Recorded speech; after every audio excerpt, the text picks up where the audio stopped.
میں پہلے تو کل آپ کو ریمائنڈ کروانا چاہتا ہوں کہ جب میں شام کو آیا تھا تو مجھے آپ سب کو کہنا پڑا تھا گھبرانا نہیں ہے.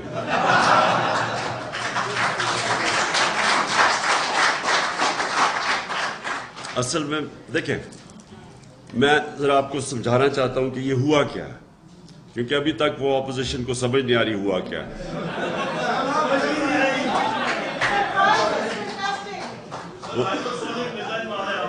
نہیں، انہوں نے ریئلائز نہیں کیا کہ جس وقت پاکستان کی نیشنل سیکیورٹی کونسل نے واضح طور پہ کہہ دیا کہ پاکستان کی یہ جو نو کانفیڈنس موشن تھی، اس میں سے بیرون ملک کی انٹرفیرنس تھی. نیشنل سیکیورٹی کونسل جس میں سارے سیکیورٹی چیفز بیٹھے ہوئے تھے، سب بیٹھے ہوئے تھے، ان کے سامنے پورا وہ جو کمیونیکے تھا پاکستان کے ایمبیسڈر امریکہ میں اور ان کا جو ڈونلڈ لو جو بھی ان کا ریپرزینٹیٹو تھا، اس کے سارے یہ آفیشیل میٹنگ تھی.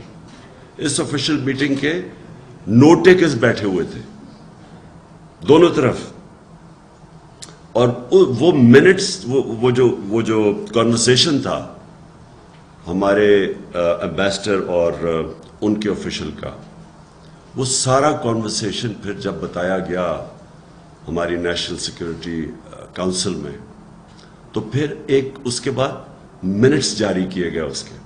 ان منٹس کے اندر یہ چیز کنفرم کی گئی کہ یہ ایک باہر سے پلان بنا تھا جس میں انٹرفیئر کیا گیا تھا پاکستان کی انٹرنل پالیٹکس میں، اور یہ جو نو کانفیڈنس تھی اس کی بنیاد باہر تھی.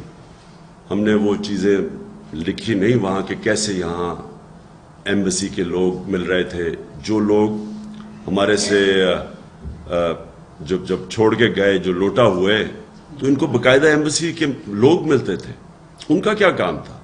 دیکھیں، ہیڈز آف کئی دفعہ بات پولیٹیکل پارٹیز کے ہیڈز کو اس لیے ملتے ہیں کہ وہ پوچھ سکتے ہیں ملک کے صورتحال وغیرہ، لیکن ان لوگوں کو ملنے کا ان کا کیا تھا؟ تو وہ سارا کنیکشن تھا اس کا نو کانفیڈنس موو جو کہ باہر سے انیشیٹڈ تھی. تو جب ایک دفعہ ملک کی ہائیسٹ سیکیورٹی باڈی یہ کنفرم کر دیتی ہے، تو اس کے بعد تو یہ پروسیڈنگز یہ ارریلیونٹ تھی کہ نمبرز کتنے ہیں. تو میں آپ کو یہ بتا نہیں سکتا تھا کل رات، کیونکہ مجھے ڈر یہ تھا کہ وہ آج وہ شوق میں نہ ہوتے اگر میں سب کو بتا دیتا.